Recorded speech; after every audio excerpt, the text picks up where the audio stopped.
Bonjour audience, prêt pour un nouvel épisode de Toon Girls avec un rugissant. Alors que la littérature jeunesse anglophone féminine a laissé place à des auteurs aux idées très progressistes comme Louisa May Alcott, notre référence nationale en la matière était une femme qui même en son temps était disons très conservatrice, la comtesse de Ségur.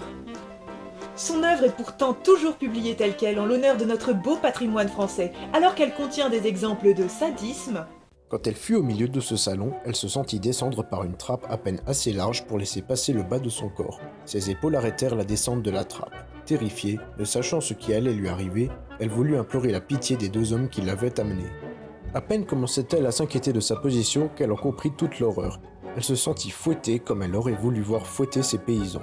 Le supplice fut court, mais terrible. De racisme. L'abbé Huc a dit encore que les Chinois sont très méchants, qu'ils tourmentent des hommes, qu'ils les coupent en morceaux sans que cela leur fasse pitié. Ils jettent leurs enfants tout petits aux cochons, ils battent leurs femmes, ils vendent leurs filles, ce qui est abominable. De xénophobie. Pierre, les méchants craignent toujours d'être découverts, c'est pourquoi on leur fait si facilement peur. Henri, c'est donc pour cela que les Anglais ont toujours peur des Français. Et de sexisme bien sûr. Bon là, en fait, impossible de se limiter à une seule citation. Je n'ai rien contre cette publication, ayant pris moi-même beaucoup de plaisir à lire la comtesse de Ségur quand j'étais jeune, mais il semble difficile de faire passer les atrocités de la comtesse sadomaso sur notre télé jeunesse toujours prompte à censurer les débauches de violence gratuites. Et vous savez quoi ?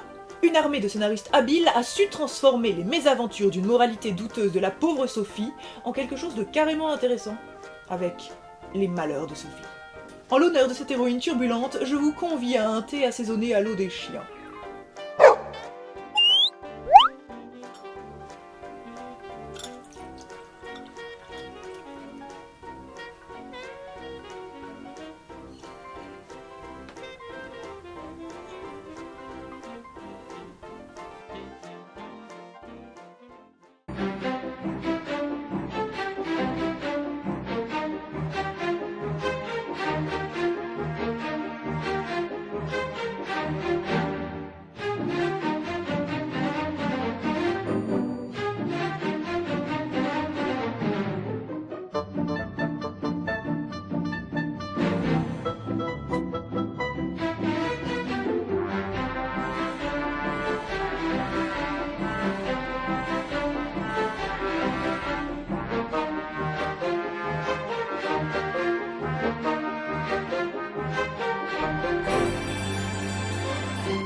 Le personnage de Sophie est inspiré de l'enfance de l'auteur elle-même, la comtesse de Ségur, Sophie Rostopchine.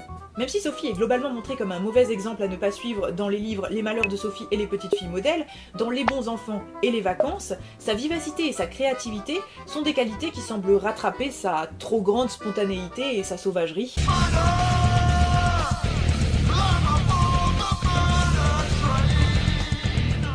C'est plus cette Sophie-là qui est présentée dans le dessin animé, une petite fille vive, curieuse, dynamique, intelligente, qui mène le jeu avec son charisme et son leadership naturel. Là où son caractère affirmé est présenté comme un défaut à combattre dans les livres, dans le dessin animé, c'est considéré comme une qualité. Ce qui prouve l'évolution des mentalités. Le scénario comble, en outre, les trous dans l'histoire de Sophie, en développant par exemple son séjour en Amérique, qui se passe en réalité entre les malheurs de Sophie et les petites filles modèles, et qu'on ne voit pas quand on lit simplement les livres. En Amérique, Sophie sympathise même avec un petit garçon noir, ce qui va totalement à l'encontre des valeurs de l'époque, mais plus en adéquation avec nos valeurs contemporaines. Le fait d'avoir un trajet continu en suivant Sophie du début à la fin, sans trou, sans discontinuer, permet d'avoir un parcours psychologique plus crédible. Car le personnage de Sophie, s'il évolue un peu à travers les récits de la comtesse de Ségur, reste, disons, psychologiquement assez évasif. Même s'il est quand même beaucoup plus riche que les petites filles modèles qui sont un modèle de chiantise et de vertu. Les ambiguïtés du récit de la comtesse de Ségur sont conservées, et même accentuées. Notamment pour ce qui est du personnage trop sévère selon nos yeux contemporains de la mère de Sophie, qui, même si elle est présentée comme sévère mais juste,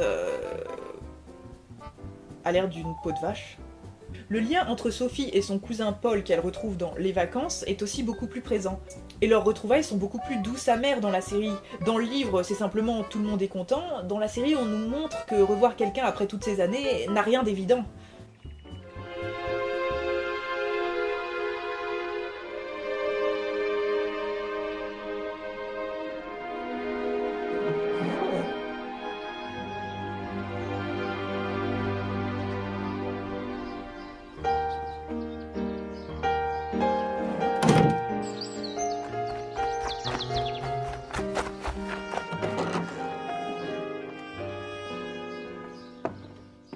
Pour résumer, dans le livre, tout va pour le mieux en toute simplicité et en tout simplisme, là où la série, pour une fois, est plus complexe que le matériau d'origine. Les passages les plus durs n'ont pas été adoucis dans la série, on n'épargne absolument rien à Sophie, les sévices corporels, les deuils successifs, mais au contraire des livres, on leur donne un véritable poids émotionnel. Là où dans le livre, les malheurs semblent prétexte au rebondissement et sont presque survolés, dans la série, ce sont des étapes du parcours psychologique de Sophie qui amèneront à sa construction en tant que femme et en tant qu'individu fort et prêt à lutter contre l'adversité. Témoignant de l'heureux changement de point de vue sur l'éducation et l'enfance depuis le 19e siècle, la série animée Les Malheurs de Sophie transforme une série d'historiettes moralistes en un véritable parcours émotionnel crédible et humain. Et ça, c'est un véritable exploit.